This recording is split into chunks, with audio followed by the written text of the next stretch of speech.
And thank you so much. We're joined by the one and only Sharon Coleman from all the way in Los Angeles, California, the CEO of construction of Coleman Construction.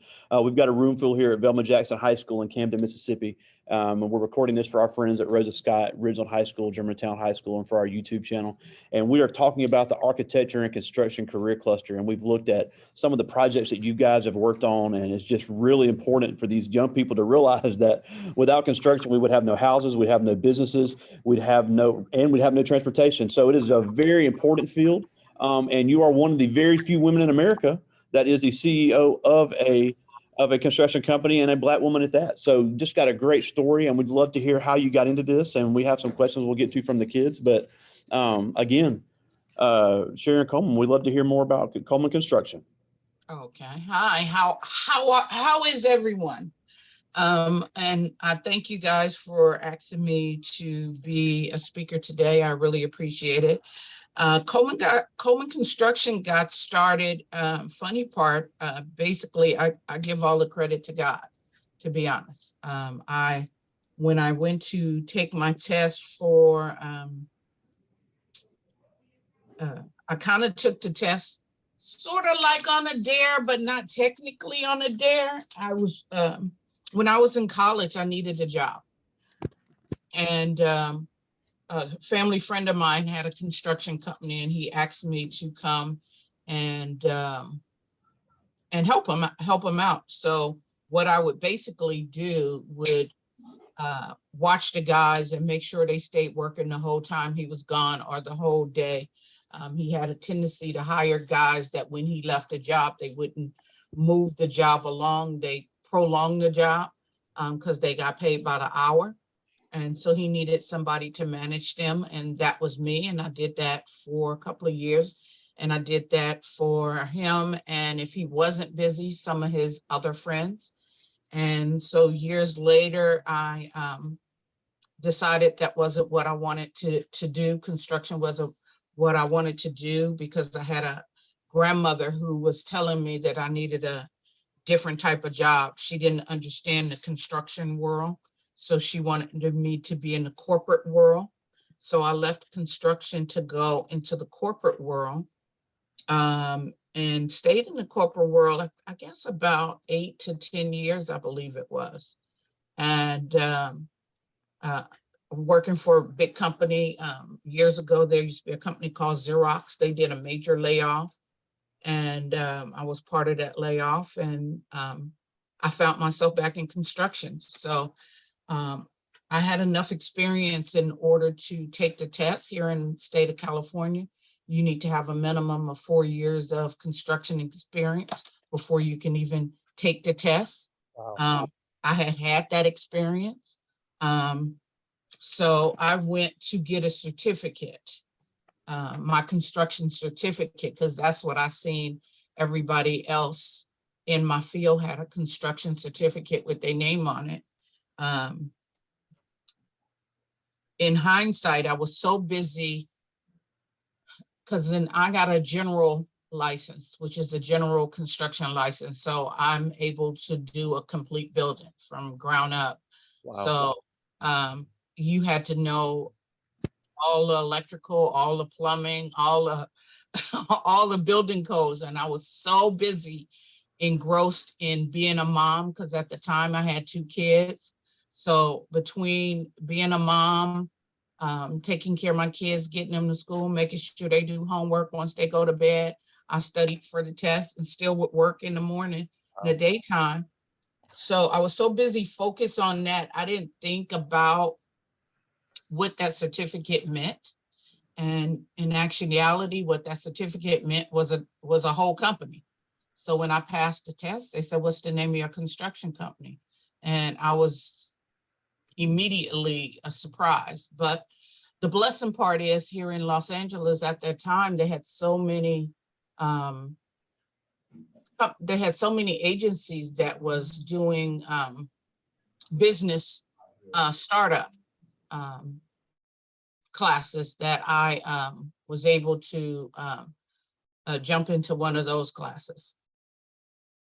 So from there, they taught me how to start a construction company, or just a business period, and gave me instructions. Ms. Coleman, bear with us 1 second. We just had a fire drill. I didn't hear the bells. Just one moment. We'll be right back. Go ahead. All right, so we're back. And then again, we apologize about that delay. That wasn't your fault, so no worries. But you were talking about getting your construction license and how much it meant starting the company and So I got my license and I jumped into I think all of your students should know about USC. They had a program called Business Expansion Network. Ooh. And it taught me how to start my business. And from there on, I just kept going.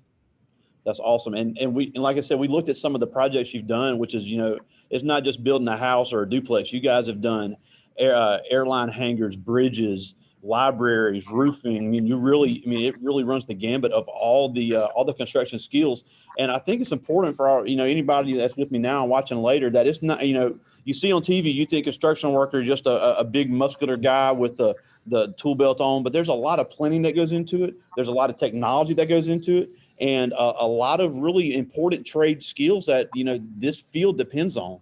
So even if somebody doesn't want to go the traditional college route, construction trades are very, very lucrative and are very much in need across the country.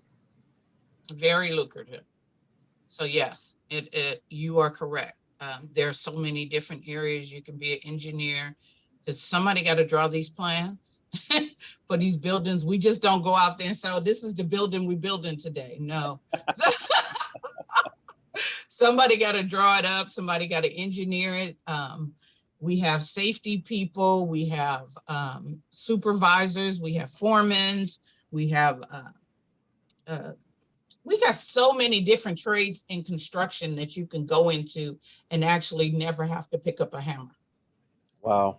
And again, and obviously you're a female in this field. There is a large demand for women in this field as well. It is. It definitely is. And like I mentioned, and we've had Tammy Willis before. She's up in Oakland, and y'all are just two of the only of the ones in the country that are heading up these companies. But you're part of some very important projects. And it's like I tell them, construction is not going away, and it's extremely important because we got to have roofs over our head. Businesses have to be able to open. People have to be able to drive their cars. People have to be able to fly in airplanes, and you got to store all this stuff. So being able to have the skills for that, whether it be welding, carpentry, HVAC, electric, plumbing, all that it goes into this. And the engineering, and there's the engineering aspect, which is a lot of what you do. But then if they don't want to do that, there's always a place for these young people. But let me ask you this. When it comes to expanding your business, are you looking at going to any other, I know you've met primarily on the West Coast, but are you looking at doing projects in other parts of the country or international? Well, the funny part is, for many years, I didn't do business in LA. My offices, I had up to 7 offices. So I had offices I had 3 offices in Georgia. I had office in Biloxi. I had an office in Tennessee. I had an office in Florida. 2 areas of Florida. And so for many years, I was a government contractor, and I did work in all of those different areas. Awesome. The state of Washington. So we were working on 2 bases there. So we have, we just recently, I think after the recession, I have always lived in Los Angeles. So after recession, I think I decided I was going to start doing work at home. And so, but depending on the project, because a year ago I was doing, we tarped 5,000 roofs in Florida for the hurricane in 60 days, well, less than about 45 days. Wow. So when the right project comes, we'll go out of state. That's awesome. And before I get to some of the students' questions, and that's such an incredible story of how you guys started. But if somebody wanted to get into construction, and we actually, in our career center here in Madison County, we have a carpentry and construction program where they can learn the skills in high school and be ready to start working. And that's wonderful. Even if and we also have a great program at University of Southern Mississippi in construction management. So they have multiple ways they can get into this field. But what are some of the skills that they would need in order to get into this field?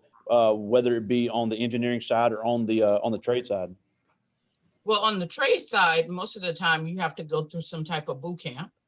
And I believe 9 times out of 10, if your city is anything like Los Angeles,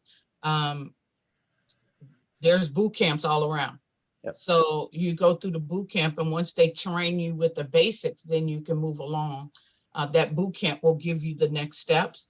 For those that don't want to do the manual labor, because they should have a boot camp for electrical, plumbing, HVAC, carpentry. So once you go through one of those boot camps, you can make that decision on what you want to do, if that's what you want to do, or try something else. But construction is a very lucrative field if you get into it. And, or you, like you said, you can go to construction management. Yeah, and Mississippi actually we need safety officers. Yeah. So. And Mississippi actually does a really good job in our community colleges. We have the trade programs in our community colleges, and with a great even just a 20 on the ACT, kids are eligible to get scholarship money to go for pretty much close to tuition free, if not tuition free completely, to learn these trades. And they can do 2 one-year programs, have 2 trades in 2 years that they haven't paid a dime for in community college. That's wonderful. And the thing is, construction period is, we're looking for workers. We're looking for workers every day because there's a shortage. Yeah. So please think about it. And I'm welcome for questions. Yeah, and then also, because you said you've been all over the country. If a person wanted to live in a different part of the country, this is a very portable field. So if somebody's like, I don't want to live in Mississippi anymore, I want to live in Florida, I want to live in California, I want to live in Chicago, there are opportunities in those cities as well. Correct.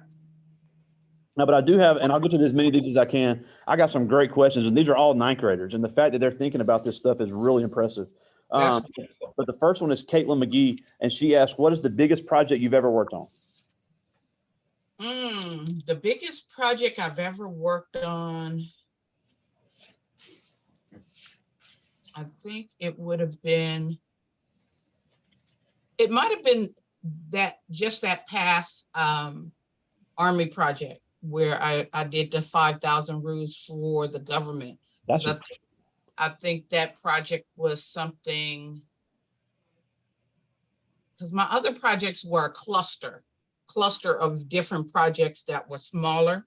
But the 8,000 roofs the 5,000 roofs in a short period of time to tarp the roofs for houses that got destroyed during the hurricane, that probably was my biggest project. Wow. No, this is Kiana May. Yeah, to do it in that amount of time is beyond impressive. But this is Kiana May, and she said, she asked, do you ever feel intimidated as a woman in your field when it is a male-dominated industry? No, I think I got over that a long time ago. When I first started my construction company back in '94, I think in '95, I encountered a gentleman that always asked who was my husband or who was my father. Oh. They didn't think that it was me. It wasn't until my name got out there that people realized that I am the sole owner of my company. So I got over that. That's not my issue. That's their issue. I agree. Now, this is Taylor Jones, and she asked, what are the biggest challenges to being in the construction field? The biggest challenge is technology is always changing. So you have to make sure you keep up with your technology. Not only you need to keep up with your technology, the other thing is good help. And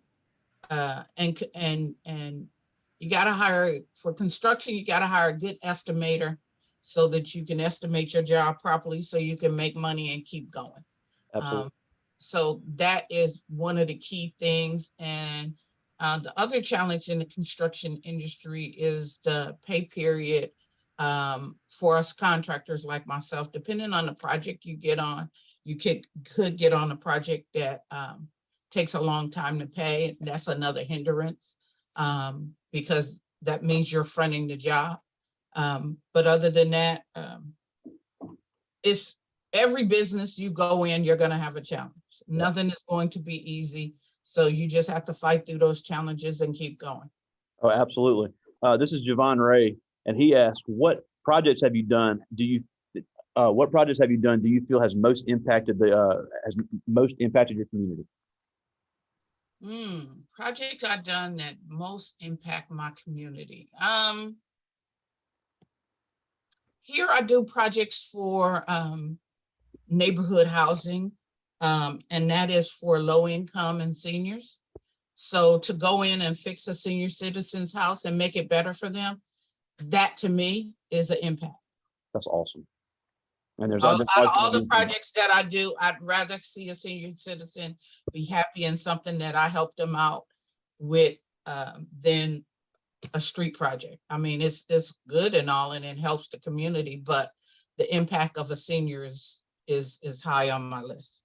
Absolutely, especially in Southern California, as hot as it gets, being able to have them having a working HVAC system is just, and plumbing is just invaluable. So that's a great point. This is Trevin Johnson, and he asked, when you were in college, what was your biggest challenge at USC? When I was in college, actually, I didn't go to USC. I just went to a program at USC. But when I was in college, funny thing is I went to college for computer science. I got my AA degree in computer science, and then I bounced over to Pepperdine University and got it in business management. Wow, it must have been tough going to school in Malibu. I've seen that campus. That was one of the most beautiful campuses on the planet. I actually went to one of their off-site business management courses. Still an unbelievable school though. It's absolutely gorgeous. Yeah. This is a great question. This is Randy Miggins, and he asked, how have you seen the construction industry change as you during your time as a boss? Construction industry has changed. Construction industry changes all the time, and it really has changes post-COVID and the war, because it's harder to get your materials. And the materials are now the highest that they've ever been since I've been in construction. Wow. But of course, you base your bid upon that. And right now we're experiencing in some places material shortages. We're having that problem here right now. We've been trying to remodel these bathrooms here at the school, and it's delayed. And it's not the contractor's fault, but they're having huge supply chain issues, having problems getting their hands on the materials, and we're running the school year with several bathrooms short. So it's a big hindrance. So you are absolutely correct.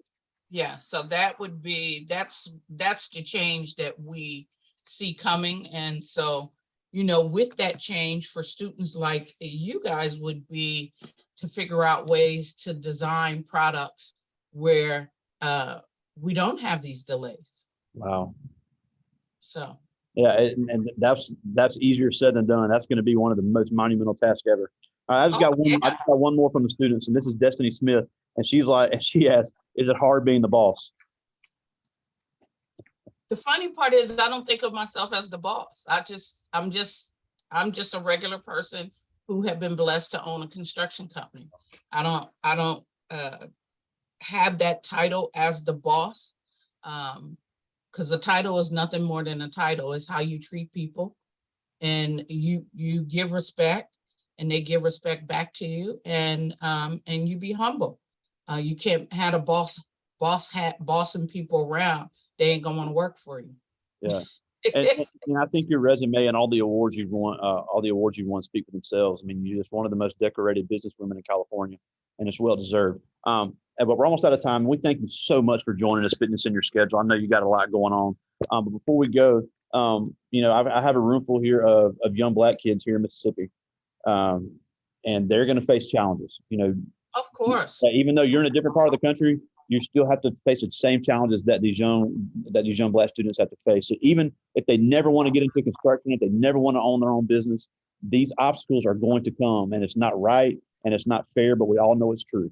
Mm-hmm. So what can they do now as ninth grade students to prepare themselves to be the best they can be and following people like you's footsteps?